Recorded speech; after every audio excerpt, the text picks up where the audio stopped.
What's up, guys? What up, nerds? It's me, the Epic Nerd, back in my shop again. Today this is the image that we are going to be wood burning today, and I've already stenciled it onto a piece of wood. Now, if you aren't familiar with that process, it's relatively simple. Let me get something.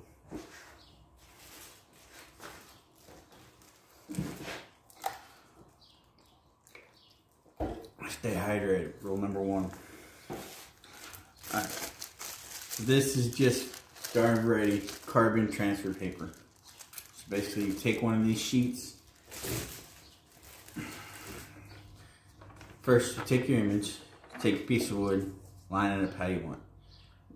Key thing to do that I find most people mess up on is you want to tape down the top edges of your piece so they don't move on you. Now, once you tape down the edge, or tape down the edge you need, you lift it up, put a piece of carbon paper down, and you transfer the image by using a stylus or a pen, anything with a sharp point. It's not going to tear the paper, but as long as you trace the image, it will put down the lines you need on the wood. You could draw it on there freehand if you're so inclined. That is perfect. This is a custom image that somebody wanted, so that's what I'm doing.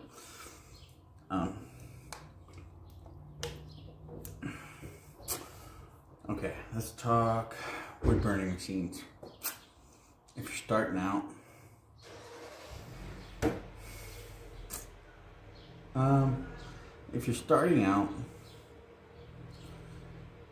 any cheap wood burning machine, I will say, will work. But there's a few things. If you get the ones that look like a screwdriver and have a handle, just a handle and a long rod with they usually call them a hot knife, but with just a tip that burns red hot, those can be dangerous. Always wear a glove, because I don't know how many times I can tell you you are going to burn yourself. And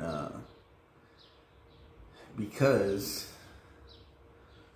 that entire bar is super hot, not just the tip, like professional wood burning machines. And if you think this is something you're gonna do for a long process, or for a while, or you're gonna try and make money at it, or you want to do it more than on just a regular hobby basis, I would invest in a more professional wood burning machine. It's more expensive. This particular setup I have comes in two pieces: the power source, which has adjustable heat knob, very crucial, and the pen. And the beauty of this thing is that the only part that gets hot is this here. Everything else, so you can hold it more like a pen and get finer control, finer detail, stuff like that.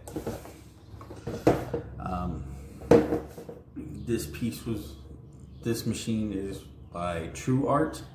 You can find them on Amazon. I don't see many people like reviewing them. I guess I don't know why. This is the only type of wood burning machine, other than the screwdriver looking one, that I've used since I've upgraded, and I love it. It's very easy to work with. It comes with like 20 interchangeable tips, although I've only used like 2. It's all the only ones I've ever needed. It's hot in my garage today, and it's almost night, and the sun's going down too, so hopefully we get some breeze here quickly. So I won't be doing this whole video. Just we're gonna talk about the basics. This machine also comes with a stand, so when you're not using it, you set it down. Always put it in the stand. You don't want to burn anything you're not trying to burn. So there's that. Even with this, like I said, this isn't supposed to get hot, but over the course of, say, an hour of working with it, it will warm up. If you push it further, it'll heat up and heat up. It won't burn you, but it'll be uncomfortable to hold. So even when you're working with these, have a glove that you can put on. TrueArt actually came up with a system to combat that. It's actually a power supply here with 2 pins that you can just interchange. So it's got a switch. So when you've been working with this one for 45 minutes and it's hot now, you need to let it cool down. You just flip the switch, pick up the new pin, and then you got 45 minutes to an hour working with that pin. And then by the time you have to switch over again, the other pin's completely cooled down.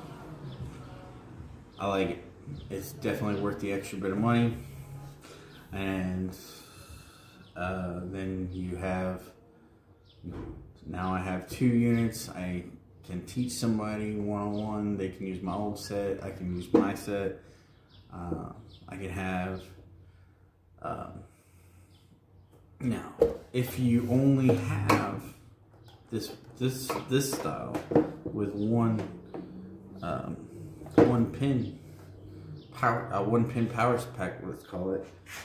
What you can do is you can buy just an extra pen for this machine, and then when this gets hot and needs to cool down, you can just unplug it, plug in the new pen.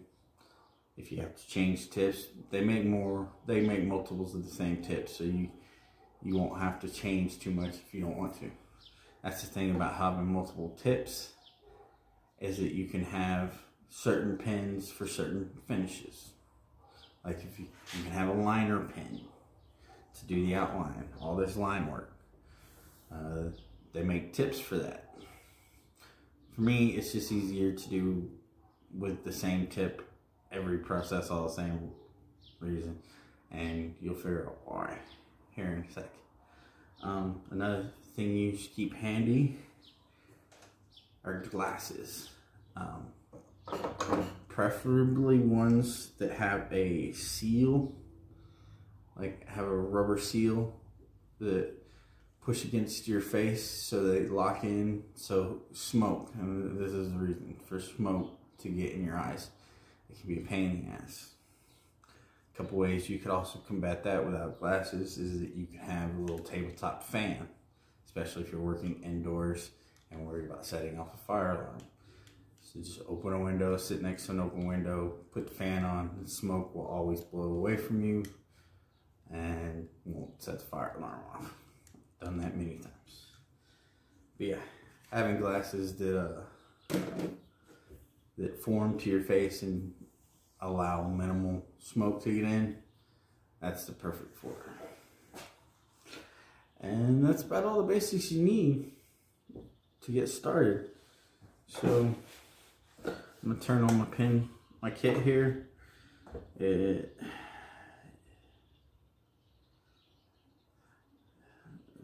To start making lines, really, you want it to, this is measured in volts, so the output is measured in volts. So you want, for a pen to move, the needle to move smoothly, not get stuck, not burn too much, or what I call tanning, is like when you burn a line and then the wood you're not trying to touch gets all brown, it tans it. Starting at a lower temperature reduces that. And later in another video, I will show you how to combat that tanning. It's almost always inevitable. It will happen at some point.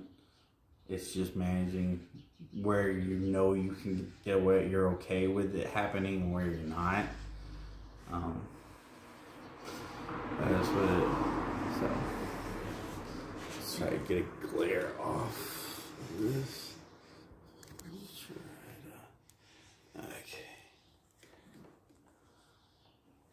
Alright. So we're just gonna start down here.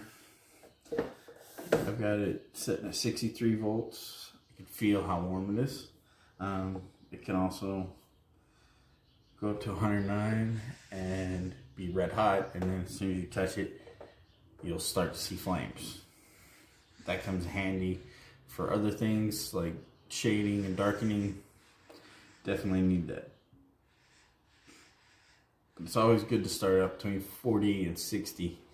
Now, different machines will have different, may have different readouts, may have different things that I only know this one, so that is how I'm working with it. But so just find the line and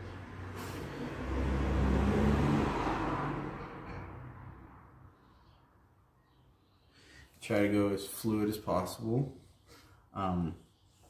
If you keep the pen on the wood, stop and keep the pen on the wood for too long, it'll burn and it'll tan and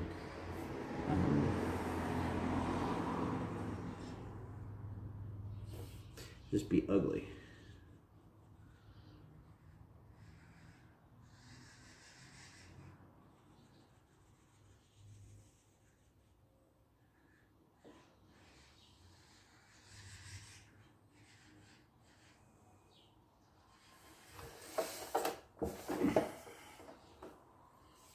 Now, when it comes to like small spaces in between parts that you're gonna keep dark and keep light, that's where tanning can come in and be tricky to deal with. So in those areas, like this area right here, you just gotta be extra careful. Don't make too many passes. Keep the temperature as steady as possible.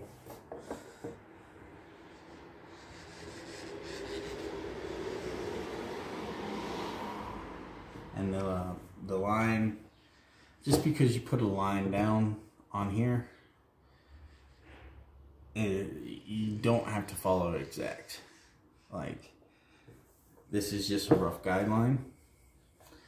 Like, I know I have to go in and make some lines on this thing straighter, because when stenciling wood, wood likes for you to follow its grain. So when you're stenciling something, if it's got a grain pattern and you want to draw a straight line, that wood wants you to follow its curvy grain structure.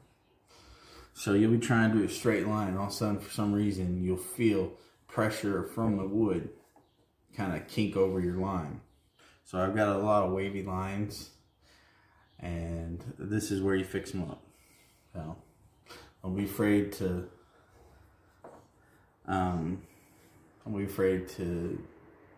fix a line while you're burning it.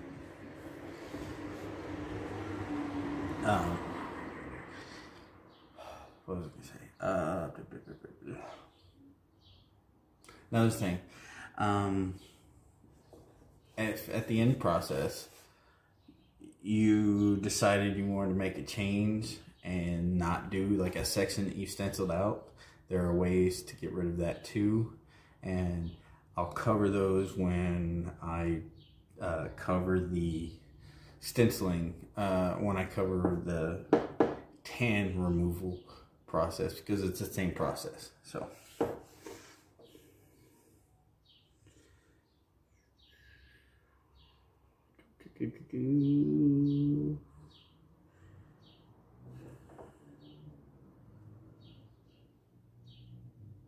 okay, I got a complete outline section right down here. Now that's gonna be all burnt out. So to do that, I turn my section. You can get it red hot, you can get it between 80 to 100 volts. Will achieve my process of what I call pyro point, which is burning and pointillism. So as you see, it's hot, and then you just start a section, and this is where the smoke comes in.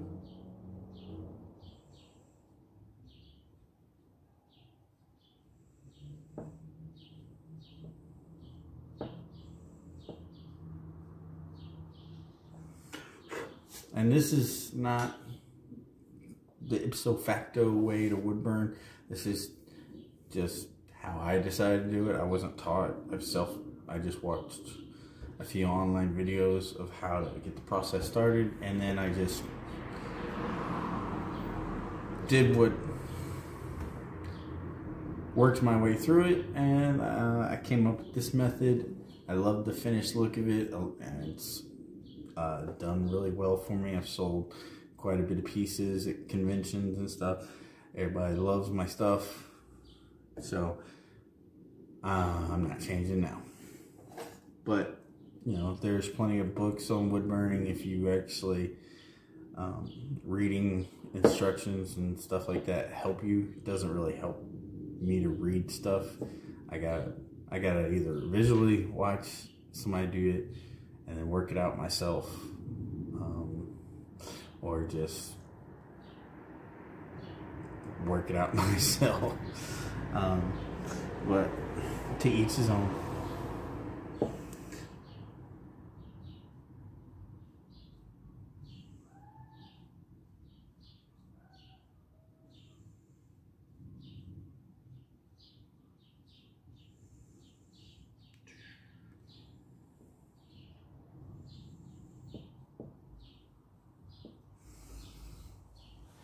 And like, even though it's super hot, like, this is one of the things that the hotter it is, like if it's red hot, you got to keep it on the wood for as little time as possible, or your tan marks will be very big.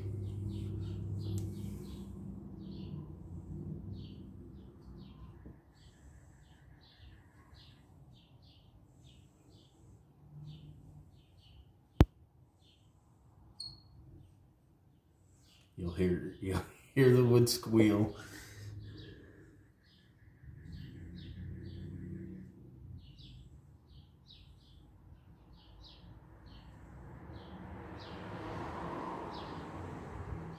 If you're gonna do this process, oh, and that's another thing.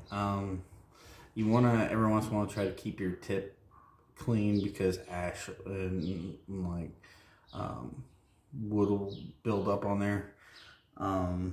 They send you a piece of sponge, actually, that you're supposed to put it in this little tray here, and then just dab it.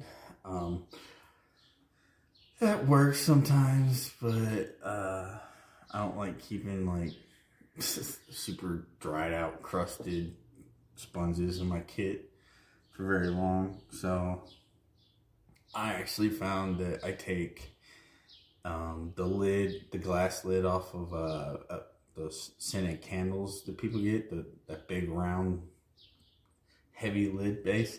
I keep one of those in my kit, which my kit with my other wood burner is in the house, and I'm using my garage one, and I don't have a set up little ashtray to do it. But I got a metal table, so it's not gonna hurt it if I just tap it on here.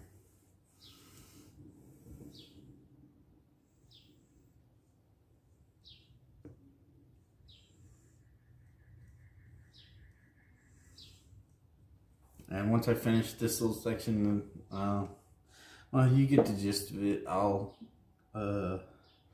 turn the video back on when I'm almost at the end, and we'll go from there. All right, peace.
So, finished wood burning piece here. And as you can see, there's some tanning, there's some burning in areas that they didn't really want, you know. Or, I mean, it's unavoidable. It's gonna happen. You're gonna get bleed over in whatever you're working on, unless you work with very low temperatures and have incredibly more patience than I do. Even though what I do takes a long time, I don't want to waste time burning at low heat to not get scorch over, bleed over, whatever you want to call it. So I figured out a way to remove it, and it is with a Dremel with a wire brush top. Now when doing this is a new Dremel for me. I just got this at Christmas, the Dremel 3000.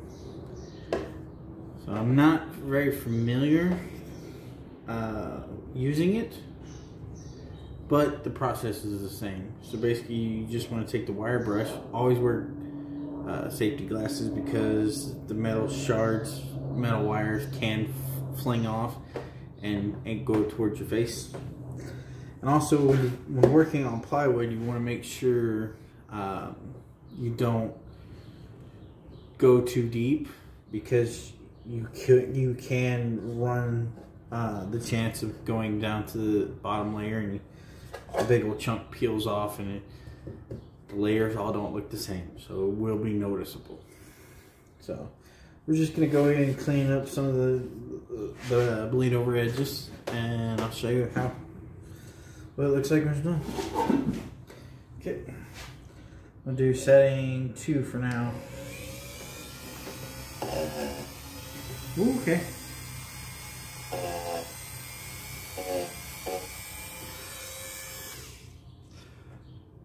I'm gonna change tips to a tip I'm more familiar with. This one's a little bit more stiff, no give. The other one I'm used to is what I'm used to. So, be right back. Okay, so I swapped this one out, which is really stiff and wants to take off a lot of material quickly, to a straight down one that has a bit more give to it. So we're gonna give it a shot. I got a 4.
It does want to kick, so you just gotta.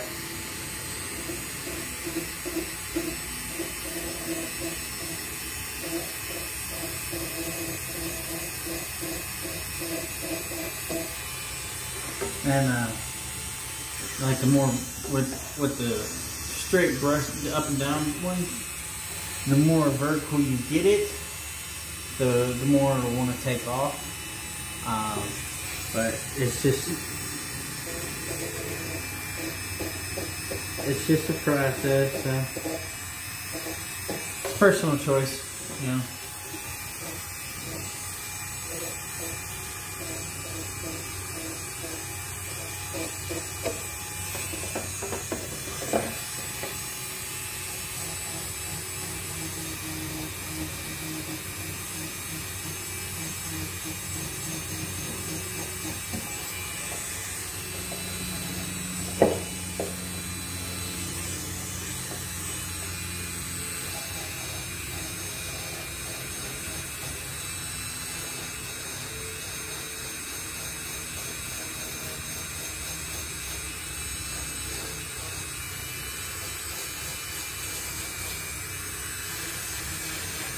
And you want to go with one that's pretty forgiving. Like you can, if you go into the burned areas and it starts peeling off edges, you can always go and re-burn those when you need to. But you definitely just give it a little bit of time. You can see where some of the color changes because this one wanted to just it wanted to just take off as much as it could, even at a low setting. So I definitely use this one a lot. I do have one of these that I've used for my other Dremel, but it's been pre-worked and I know what it's gonna do. So, and are you gonna get all the bleeding off? I'm gonna say no, but as long as you can keep it minimal. I mean, you could do this and get one of these, or try a little pen sander or something, but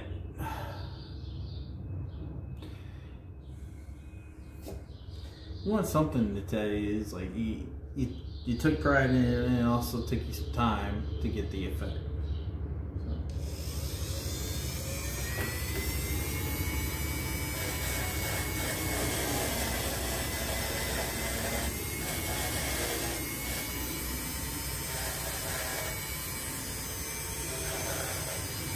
And this is also why I like this tip, because of these fine small spaces. You can just go straight over top in it and it will clean it out, but then most likely, often, always, you will have to reburn the edges, and those due to super low temperature, so you don't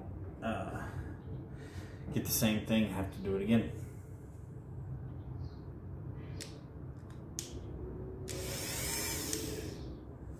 Man, 2 is a hard thing to get to.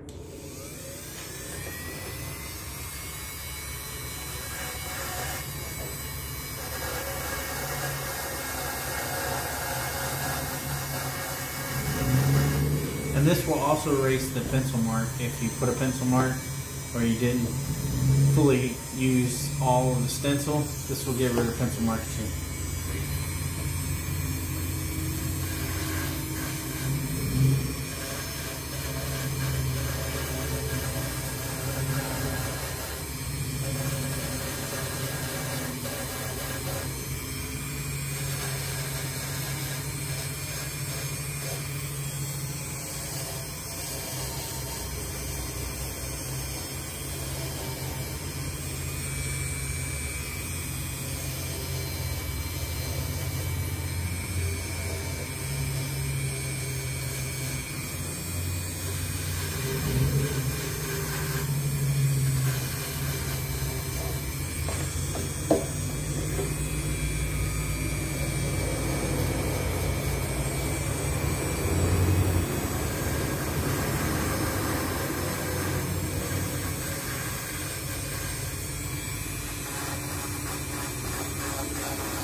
Okay, almost done. Almost got it.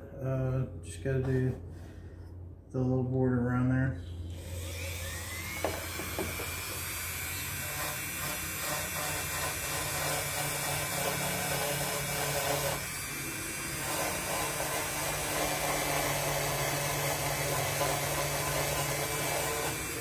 I mean, even a single pass, on a small, especially this super small one, a simple pass with this instantly brightens it up.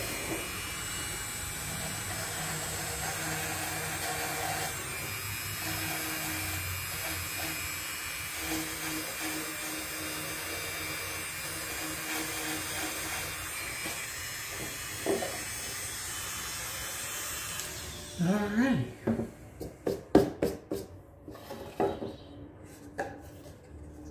And there we have it.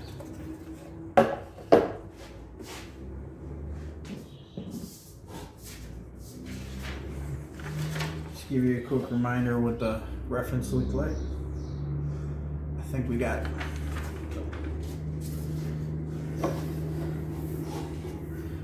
Alright, that's it for this video, guys.